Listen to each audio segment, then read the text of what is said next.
EMPRadio.net. It's the station.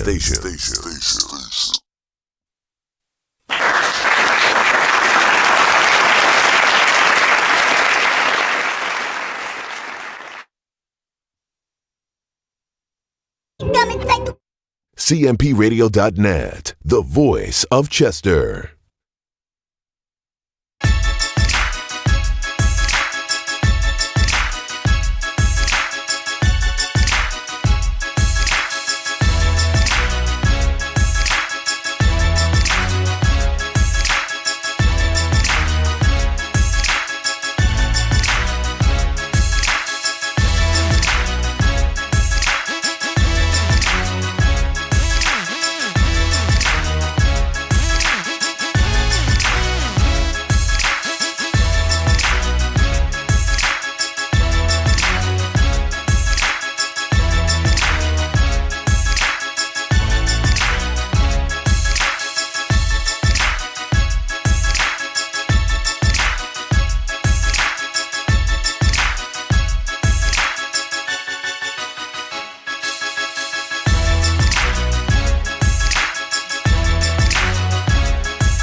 What's going on? What's going on, everybody? You already know it's your boy, Uncle P, and I am live here from the Cultivating Mature Positivity Studio, and I have a very important guest who wants to talk to you a little bit about fathers and fatherhoods and the way that fathers are seen today, how to break outside of those stereotypes, and how to really affect our kids, man, as fathers. I know that's crazy, right? But it's important that we hear him out, right? And he has a very interesting situation going on, right? I don't know why I did that. I can just pull that up right there. Bang. There it is, right? Wednesday, November 9th, 2022, from 6:30 to 8 p.m., the inaugural Dad's Cafe. In the fatherhood game, every shot counts, right? Join us and learn about the 5 protective factors, man. This is Mr. Onaje Muid. How you feeling, good brother? My brother, I'm feeling good being here with you. Listen, I'm good. So you good? I'm good, man. Definitely good, man. It's good to see you. You know, last time we were talking, man, I felt like it was a year ago almost, right? Last time you came through, but you know, everything that has happened with me, you know, I had a stroke this summer, you know, all that good stuff, right? So it's like I had to take a step back from doing everything that I was doing. But when you hit me up, you know what I told you? Whatever you need. That's what you said. Whatever you need. That's what you're doing. Let's talk about this Dad's Cafe. But I want to start with you, right? Who is Onaje Muid? Well, you know, you got to start where start begins, and that's with you coming out your mama's body, right? Sylvia Oliver. She'll be 87, God willing, November the 18th. Oh, man. So who am I? I'm the son of Sylvia Oliver. I'm the son of Thomas Oliver. And, of course, their parents, and their parents. So I'm just a physical manifestation of the ancestral line that comes from those two individuals. So I'm all of those ancestors together at once because they reside inside of me. So that's who I am. Absolutely. So what got you into this? Because I know the last time we had a conversation, you were down with the Black Panthers, or you or the FOIs, or what got you started on the road that you're on right now, and trying to awaken the fathers of Delaware County, of Philadelphia, of Chester, like just trying to wake us up to get us to understand how important we are. Well, you know, people say, is it nature or is it nurture, right? Is it like what's inside of you, or it's the environment in which you come into and how you interact with that environment? So it's both of those things. Right. Both of those things. Being raised, first, you know, born on an Army base, so that's a whole story right there, right? Fort Bragg, North Carolina, and my parents separated, and long story short, as life would unfold for me, I was in a rural situation, believe it or not, up in New Jersey, a little small town called Closter. Then I went to the city and went to Harlem, and Pidgeot's was like thinking that they had to deposit something on my head. Oh man, that was terrible, man. Right. Coming from a place where I got running, you know, I got streams and I got open house. No running water though. Right. No running water. I had like just outhouse Right. and big pot belly stove. But coming to the city was it was a culture shock, man. I must have been depressed for at least 2 years. I think at least 2 years. But being in the city, of course, you're exposed. I'm talking about New York City, right? So being exposed to what's available, you get a chance to like pick and choose. The Nation of Islam was happening, the Panthers was happening, CORE was happening, NAAP was happening. But my particular route was through an organization called the East, out of Brooklyn, New York, a Black nationalist organization. And when I went there, changed my life because I found out I was African. I found out that Africa is African people, the oldest people on the planet. I found out all the different things we had created. I mean, people don't even know about it. So when you say the word chemistry, you're saying Kemet. Right. When you say chemistry, you're saying Kemet. What is Kemet? Kemet is the true name of that place that people now call Egypt. So I went through a whole bunch of organizations. First with the East, then what was called the Patrice Lumumba Coalition. My mentor, the late Irvin Davis, Lambe Braff, got involved with human rights in terms of Malcolm's work. So I've been doing human rights work, right? I guess about 30 years or so. Wow. And also doing social work, right? Because they go together. Absolutely, right? They go together. So what got me into it is the people I met along the way, and I'll take some credit in terms of they said you can bring a horse to water, but you can't make him drink.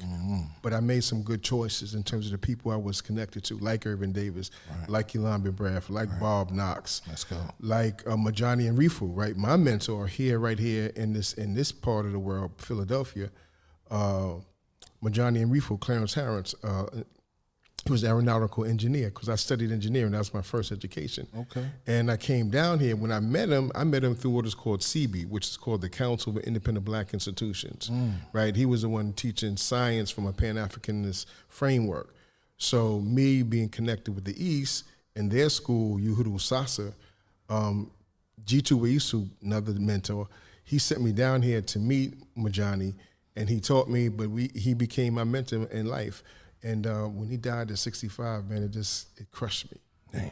Crushed me. Yeah. So I could come through a different school, number of schools. You said it was the Black Panthers, Nation of Islam. But Benny, I know and I have relationships with all of those people from all those different organizations. So I kind of sit in the middle, or at least sit amongst a network of positive brothers and sisters who are very clear. They're very clear about liberation. They're very clear about having our right to self-determination. And who we are. Our identity, we say identity, purpose, and direction. Right.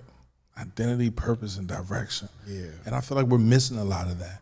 I feel like we just believe what we hear on TV, what we hear on the radio and the music, and we just ride off of that, and then because literally when I woke up, I could hear my dad's voice clear as day. And my dad was Haitian, so he rode out, with his Haitian flag, and he held that strong. And I was upstate when I heard it, and I was like, I'm tripping. I'm looking out the window, and he said, I told you. I said, what you say, Sally? He said, I ain't say nothing. So I'm tripping. I laid back down. He said, boy, didn't I tell you was going to end up upstate like them boys outside? Wow. And I hopped down off the bed and looked back outside again, and I seen them. I was like, oh, my, same 3 kids I was trying to go outside and hang out with. And they right next to you. And they're up there with me. What? Right. Just like that? Just like that. And from that point, I laid in the bed for like I said, I understand depression. I laid in the bed for at least 2 weeks up there, bro. I ain't want to move, bro. Like, head in the pillow. And finally he said, all right, you done weeping? Let's go. We got work to do. You feel me? And he was like literally just showing me everything that I chose to run from. I remember playing chess by myself at the table. Oh, he said, why you playing by yourself? I said, I'm playing against my dad.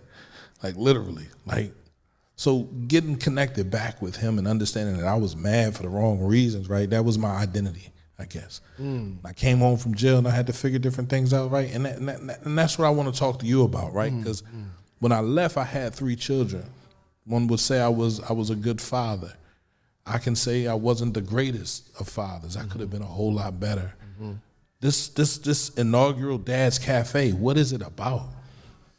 Oh man, it's about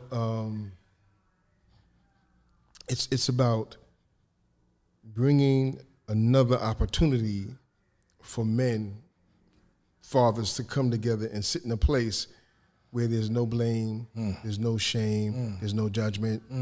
It's just support, encouragement, and inspiration. It's a place where we can come and do that without any kind of, pre-notions, no expectations. Right. So Dad's Cafe is part of a bigger intervention that's called Parents Cafe, right?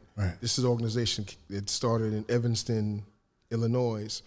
And they did some research, and I'm not sure how many years back they go. They did some research, and from the research, they said, oh, these are the 5 factors. If we present these 5 factors in a systematic, in a very consistent way, we know we can make impact. And they've been doing that. So by me being the Fatherhood Coordinator at the Foundation for Delaware County, they had already brought the Parents Cafe online, maybe 2 or 3 years ago, right? Okay. I've only been with the foundation, it'll be 2 years in January. Right.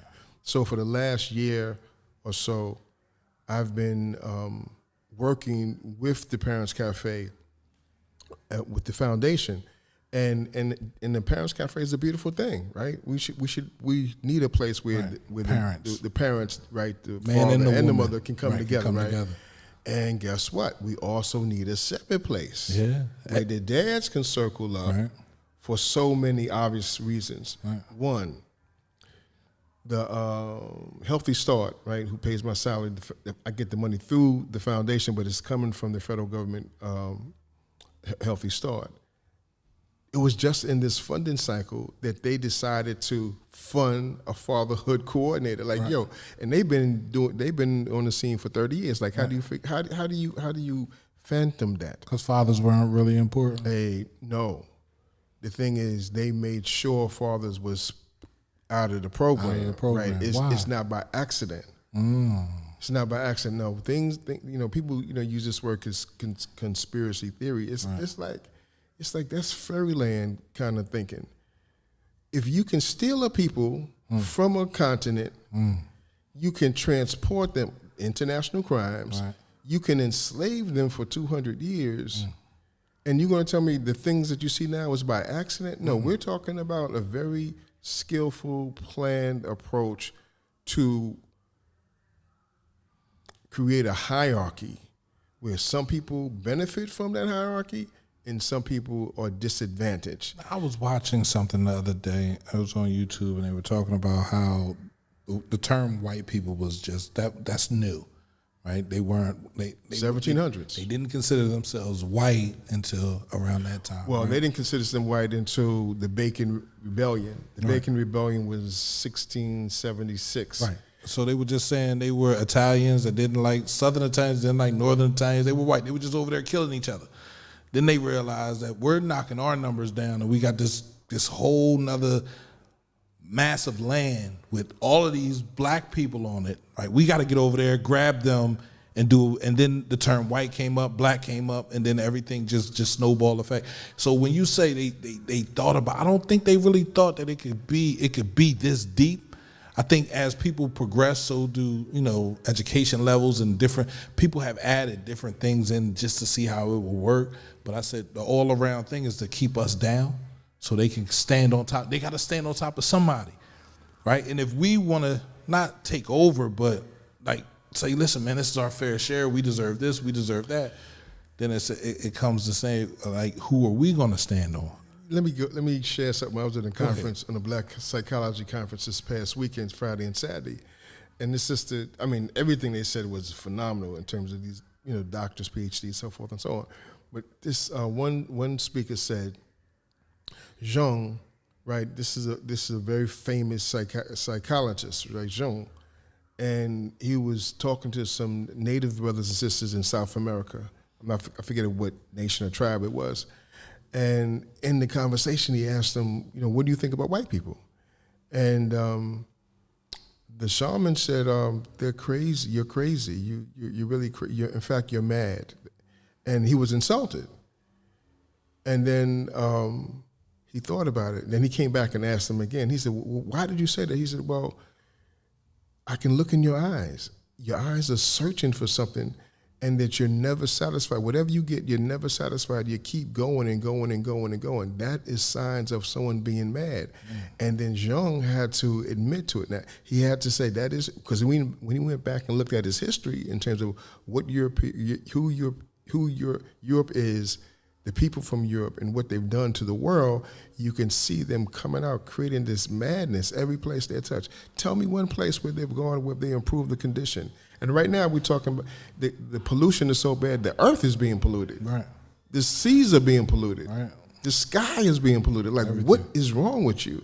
Right. So this whole notion of development and progressive is a false notion. And is something that we have to contend with. So the Fatherhood program is saying,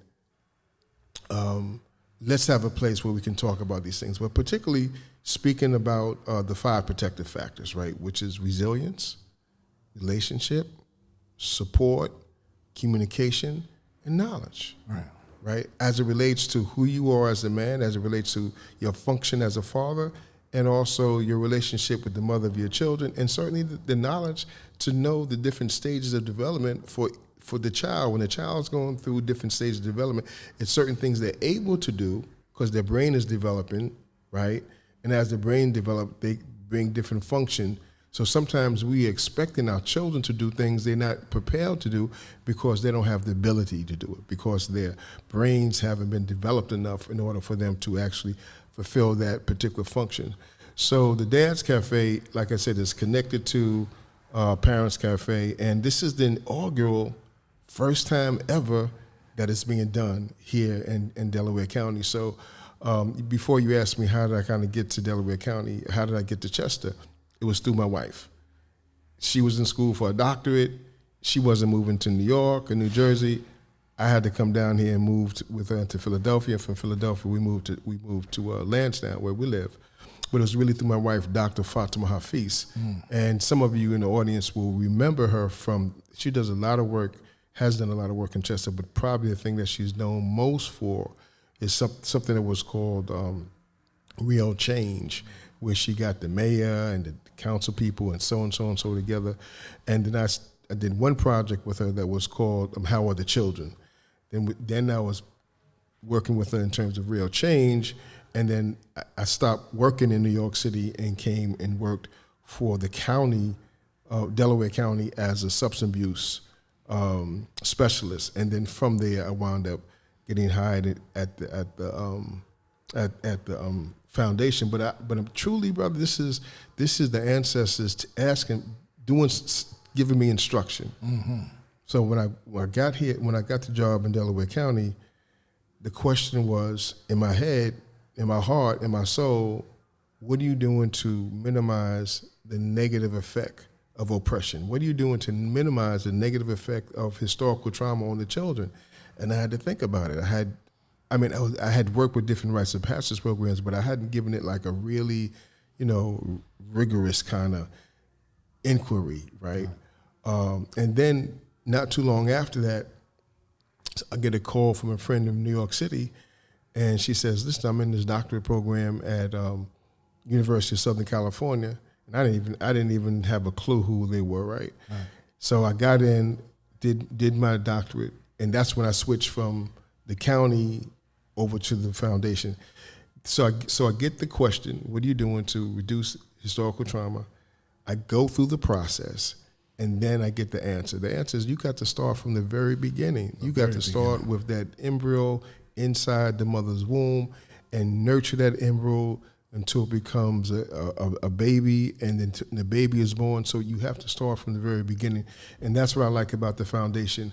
They have a comprehensive approach to assisting the mothers through the pregnancy, through the birth, through postpartum. And now, finally, they have something, now we're building something similar for the men. What services can we provide to the men for them to understand the pregnancy process, the birthing process, and also the postpartum, right? So when somebody joins and get services from Healthy Start, from the foundation, we can serve that family up until the child is 2 years old. Right. Then after that, we do a handoff. But there's some good services there, some really good people there. My supervisor, Akeisha Gaynor, is a really sharp individual. Her intelligence is just as big as her heart. I mean, her compassion and her heart is just so big. That's my supervisor. Okay. So Dad's Cafe, right? It's an inaugural situation. There you go. First time we're doing this, right? What's the feedback from the foundation? Are they for it or? Oh yeah. They, I mean, of course, once they hired me, once they got the money to hire me, right. It says, okay, get to stepping, get to working, right? So, and listen, let me just shout out to the audience. If the audience doesn't know, it was this gentleman right here who did the keynote for our second Fatherhood Summit back in June. There was this gentleman right here. When I asked him, would he be willing? He said, yeah, I'm willing. And not only was he willing to talk about something that men never want to talk about. Anything that's perceived as a weakness, we don't like. I ain't saying nothing about that. So for you to share with us and with the audience your postpartum depression, I didn't even know man could get postpartum depression until I started working for this job. And you was the first person who I met who told me that, yep, I know what you're talking about. So guess what? Because I had it. I'm in tune with my feelings, right? Because I go to therapy. I talk to my therapist, and he was like, man, after your child was born, you got real depressed, got real angry, started fussing at people, you feel me? And you really almost neglected the radio station to a point where you were running from the radio station to get to your child, right? And then you were running from your child to get back to the radio station. So it was like you were forced between two children. One really needed you to be there. The other had people around to make sure she was better and was getting better, but you felt as though you had to be there at every moment. So, and you couldn't do both. Couldn't do both. So you got mad, you got frustrated, you just went inside, right? And whenever, like literally now, whenever somebody start yelling, I just be like, please stop yelling at me. Because I don't want to fuss. I don't want to fight. And I didn't realize what I was going through, right? Until I came out of it. And I talked to him about it, and he was like, man, you might have had postpartum depression. I said, man, I ain't had no baby. Why would I have postpartum depression? He was like, man, it's not just for women. For a father that's in tune with his child. Wow. For a father that's in tune with the baby mom. You understand what I'm saying? Like, you can deal with the same depressions and faults that she feels. That right? is, how could I have fixed it? That is deep. I mean, we haven't been taught that. No, we haven't. It's like, well, yeah, what the body of that baby is in the woman, is in the womb, is in the woman's body, and they got that kind of connection. People can like, oh yeah, that makes sense, right? But when you say like, wait a minute, how does it jump over to the dude? How does it jump over the father helped create the child. The father should be. I'm a very touchy person, so I'm touching her belly. I feel the child kick. I feel the child moving around. You feel me? I'm talking to the child, right? I'm almost in every situation I've been there. You know what I mean? And this was the first one where a child of mine, I saw when she was born, she was so small, so tiny. She was 6 months. She wasn't ready to come out yet. You feel me? And she wasn't breathing on her own. I saw them pumping on her chest, and I saw them messing with her, and I just wanted to yell at them and say, get off of her. But I knew that it was helping her. But you know what? Your instinct was correct, because there's so many men who have lost their wife or their partner doing either the child birthing experience or within the first year. In fact, there's so many black women dying in that first year. They're talking about a fourth trimester. Now, understand the magnitude. You're saying you're going to change a whole field of practice by adding a whole nother element and calling it the fourth trimester, because so many black women are dying. So your instinct was right on.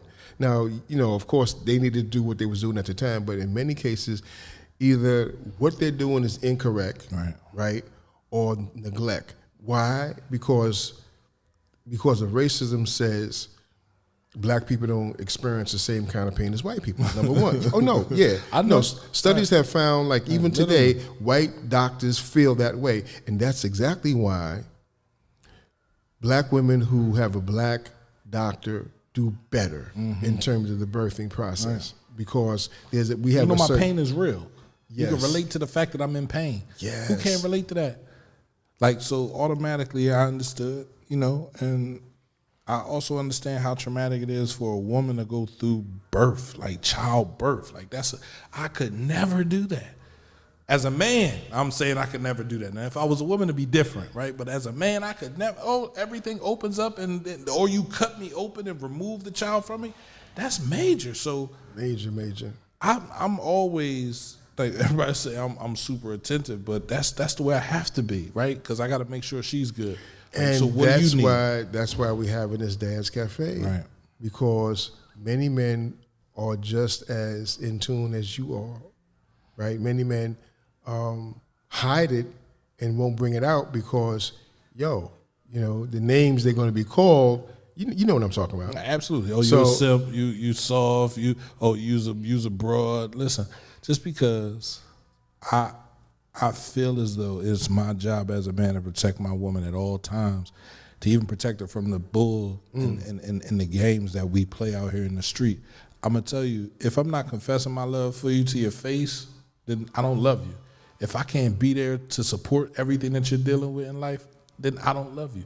If I'm here and I'm telling you I want to be here and I want to be there and this is where I want to be, then accept me as being there and allow me to be there for you. Don't push me away, because I'm trying to tell you, when you push me away, you're going to get all the stuff that you claim you didn't really want. Then you're going to understand what I was here for. So, life is funny, man. And you can't, I don't worry about how nobody feels outside of my immediate family, my children, my girlfriend, and that's it. Well, I'm gonna challenge you on that, beloved. Okay, go ahead. I'm gonna challenge you on that, and this is how I'm gonna do that. When we have limited concepts, we'll get limited results. So what I mean, if I say that success is me, myself, and I, then I can do anything to anybody because I'm justifying that the only thing that counts is me, right? If I say success is me, myself, and I, and my family, well, that means it could mean that it's me against the world. Right. So let me give you an example. If I'm slinging in the streets, you ask any brother slinging in the streets, he'll tell you, man, I'm trying to feed my family. It's not even like I'm trying to hurt nobody necessarily, but if you stupid enough to buy it, guess what? I'm smart enough to sell it, right? Because they have their concept of success is me and my family, right?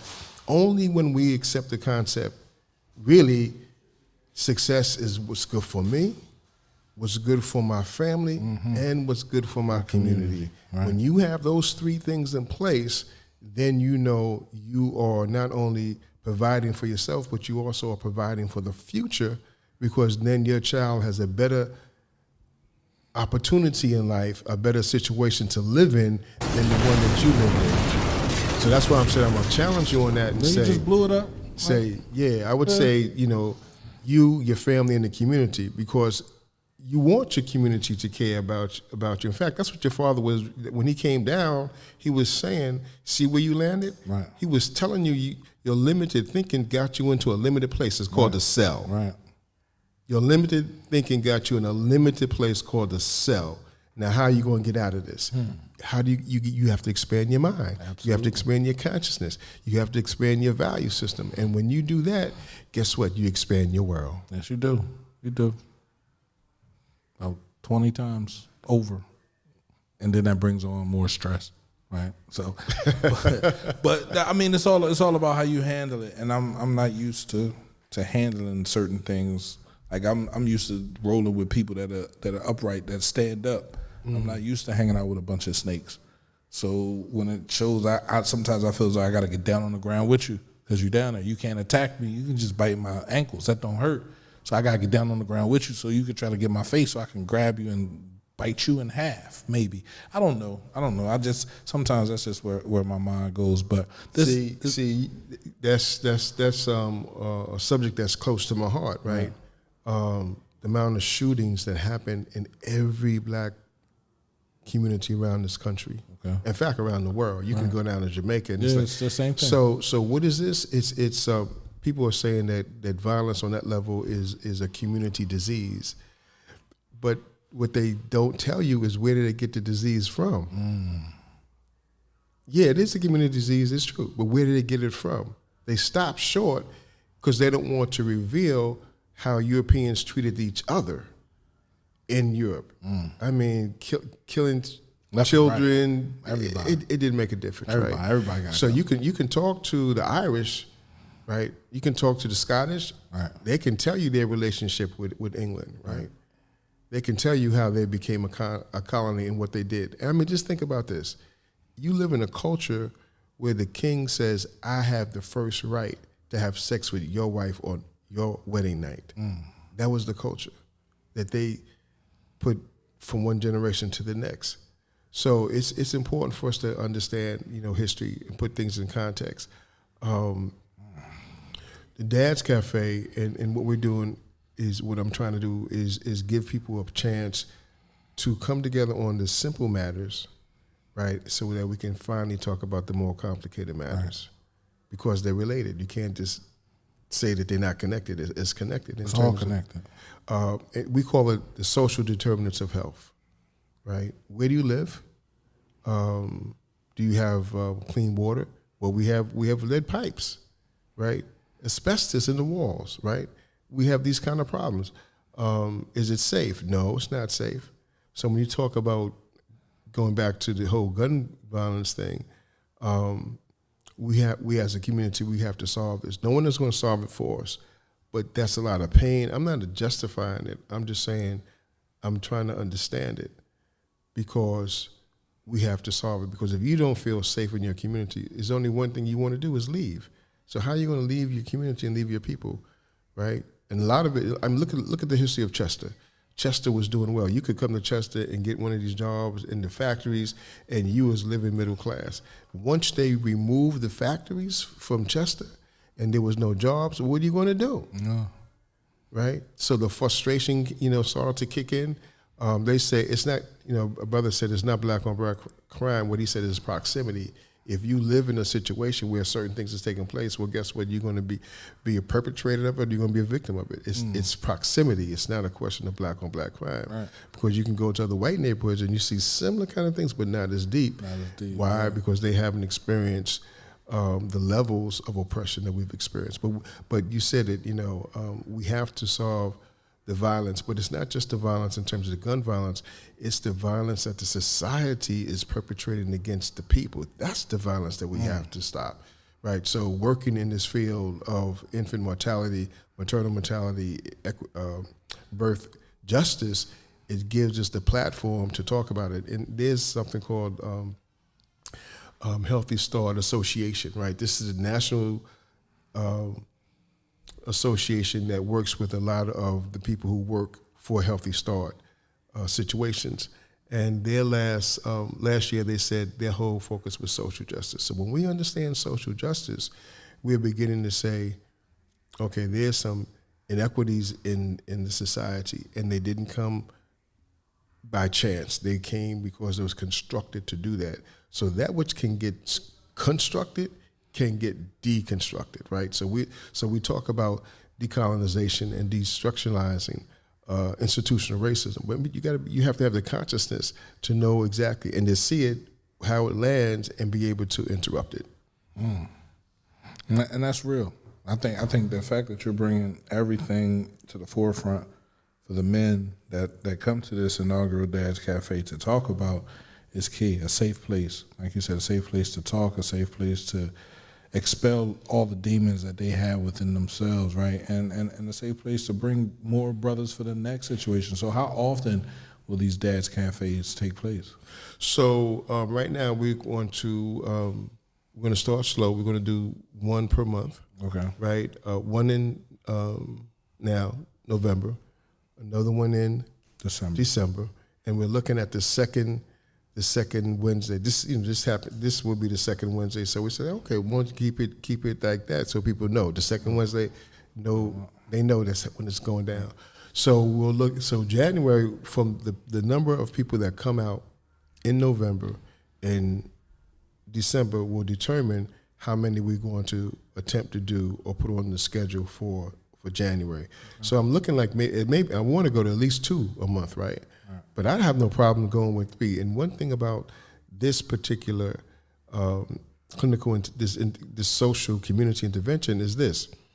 One, we want the community to be involved, right, as participants. we want to train them in the different functions, and one of them is called a table host. So they become the table host, like peer to peer, talking to each other, and eventually they run the whole program. So there's a leadership trajectory that's built into the very structure of the program that allows it to be sustainable. There are many things in our community that's been wonderful, but the question is, were they sustainable? And in many cases, they weren't for different reasons. But Parent Cafe is something that is not difficult to understand. It's not difficult to become a table host. So anybody in your audience who like we've been saying so far and say, yo, I want to get down with that, they can call me, right? They can call me. I lost my business phone, so I'm giving you my own personal cell phone. So like you got me, like, which is 646-662-0217. And now you probably didn't have a pen. I'll say it again. 646-662-0217. And when you call me, we'll make that connection. But also, people who want to register, right? We're asking people to register in advance. And you can do that either on your cell phone or on your computer by typing in, I'm going to read it, at least 2 times, right? It's called tinyurl.com, and then there's some numbers and letters after that, right? tinyurl period com/YVMS8SMB. I'm going to say it one more time. TINYURL period COM/YVMS8SBM. And that is the address that will take you to the form to get registered. And also people can email me, right? The email is OMUID@delcofoundation.org. That's DELCOFOUNDATION.org. OMUID@delcofoundation.org. So those are the 2 ways that you can get in touch with me, right? My phone number and my email. And even if you can't make this particular Dad's Cafe, I would love for you to be in touch with me, because so the foundation, right, when we accepted the contract, the commitment was we're going to serve 100 dads in the Healthy Start program, right? And we have to, and I forget the number for Nurse Family Partners. That's the other social public health service that we offer for people in Chester and surrounding areas. But now I'm working with both of those, Healthy Start and Nurse Family Partnership. But we need you. I mean, we need you, but we are here to serve you, right? I'm not going to say you need us. No, we need you. So it's an invitation. It's a general invitation. It's a particular invitation to participate in Dad's Cafe, but it really is a general conversation, a general invitation to find out all the services that we provide. Like many people know about WIC, right? Women and children, right? Women, infants, and children. But the thing is, people don't know, which I was told, that was an offshoot from the Black Panthers. People, really don't know all the good things. They had health clinics. They had free health services. They was doing all these different things for the community, for the people, and they got mislabeled and they got, tramped on, what's called COINTELPRO, the counterintelligence program, that got discovered by people breaking into the Selective Service Office in Media. Yes, this media right here, in Media, Pennsylvania, in Delaware County. When people broke into that office, they were looking for their draft cards so they could destroy them so they wouldn't go to war, right? And they came across this memo from J. Edgar Hoover that said we have to destroy anyone that could become the Black Messiah. And it was a secret, gangster program to vamp on King, the Panthers, and the NAACP, it did make a difference. Anytime black people was talking about something positive, COINTELPRO was there to like shut it down. Has it stopped? No, it just has just taken a different kind of name. So, so we're here saying that I'm here saying today that we want to create a space for fathers to come and be a part of this. I'm working on this concept, and I'm calling it the 5 Faces of Fatherhood. The first phase or face is full face, right? That is, the person is there physically, and the person is there emotionally and spiritually. They're there. They're right there for their child. The second one is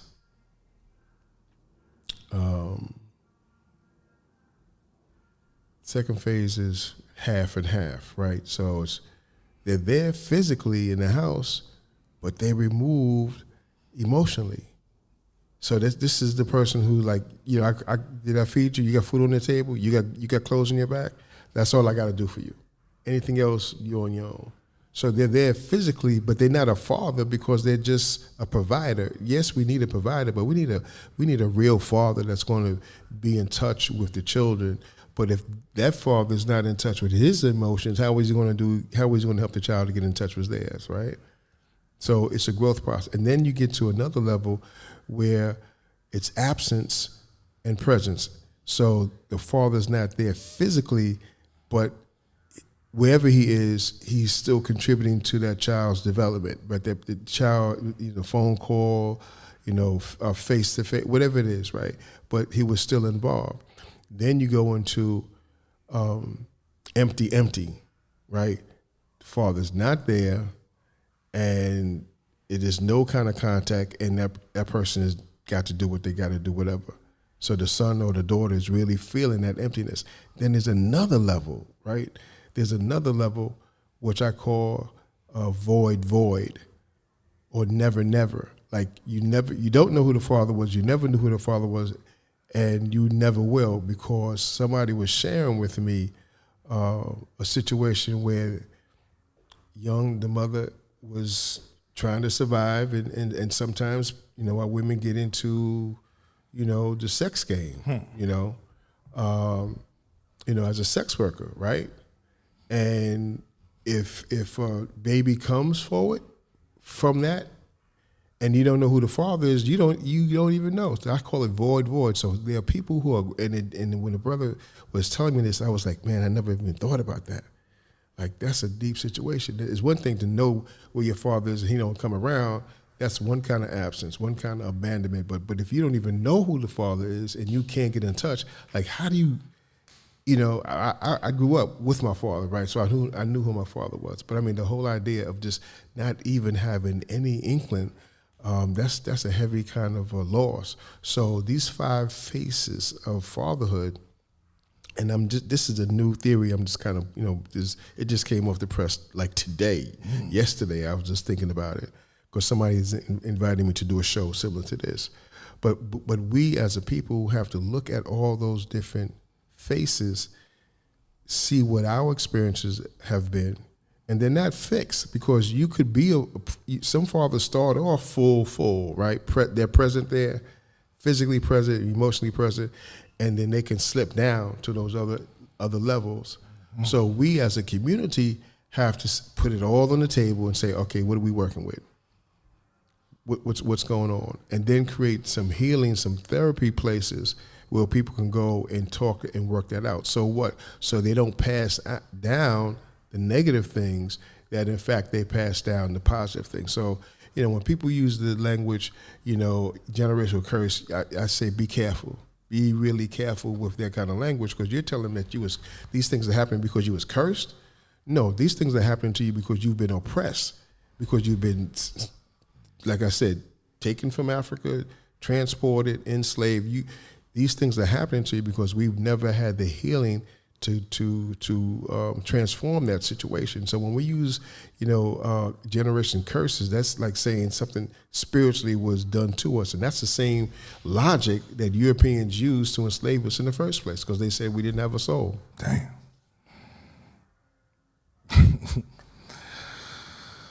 I don't know, man. It's once, and I preach this to everybody, right? I think everybody should do some form of therapy, right? Because it helps, right? It helped me understand what I was supposed to give and not take. And I think that this Dad's Cafe is a good place. No, it might not be therapy per se, but it's a place where people can speak on what ills they have as a father. Listen, we're not asking for perfect men to show up to this situation. Nobody's sitting there saying you got to be perfect, you got to do things the right way. Show up to this and talk to your brothers, because you never know who you might be able to help. I remember during the last situation where I was the guest speaker, I had a brother hit me up. He was from Pittsburgh, I think, and he was telling me, he was like, man, just the fact that you were able to talk the way you were able to talk about the things you were able to talk about, right? Mm-hmm. That's motivation, man. Like, thank you. And I didn't know, that's just me, right? I've never really been a closed book. You know what I mean? Like, you want to know something about me, just ask me. I'll tell you, because I feel like I walk this path for a reason, so that other people that are walking behind me don't have to take the same path. They can take the straight path. So, every time we had this conversation, Onaje, I thank you, number one, for having the energy to do this, right? And number two, for continuing to push it down the road. Brother, all praises due to Creator, and all mistakes are mine. All the mistakes that come up with this, between the Creator and the ancestors, I mean, they've given me this path, right? It's a spiritual path for me, right? It's not just a job. It's much more than that. Abdul Muid means servant of God, the restorer. So I'm trying to live out the purpose of my life as I understand it. And when I am able to assist someone in certain kind of form or fashion, I'm not helping them; they're helping me. Right. I'm clear in terms of who's helping who. They're helping me, I would like to help them in their lives so they can be in touch with their own purpose and be a positive contribution, because someone told me that a positive vibe can't be denied at all. Literally. Well, I'd like to thank you for stopping through, man. Anytime, you are a welcome guest here. You can do your own thing if you want to. You can bring your brothers through. If no one hears us talking, are we really talking? Well, at least me and you is. Right, and that's enough, right? We're giving energy off. So, man, listen, share this live one time for the one time. I know it's out there. I know you watching on the app, man. I appreciate everybody, man. This has been another episode of the Cultivating Mature Positivity podcast. We're going to play this. Go ahead and put the banner up one last time. Go ahead. Right, so people can call me at 646-662-0217. I know it's a New York number, but I'm here. You got me. I'm down in Chester now. Or they can email me at omuid@delcofoundation, delcofoundation.org, and you can register for this inaugural. We're making history. Whoever comes, you be a part of history making. You can register at tinyurl.com/YRMS8SBM. Let's make sure we get registered for this. Let's make sure we sign up. Look, in the fatherhood game, man, every shot counts, bro. So let's try to show up for this. This is important. I'd like to thank Onaje Muid for stopping through and talking to me again. He will be back in the near future. And we're going to keep on pressing this thing down the road, man. We're not going to stop. So it's cmpradio.net. You already know it's Cultivating Mature Positivity Podcast. It's your boy, Uncle P. I appreciate everyone. I want everybody to have a great day today. Be safe.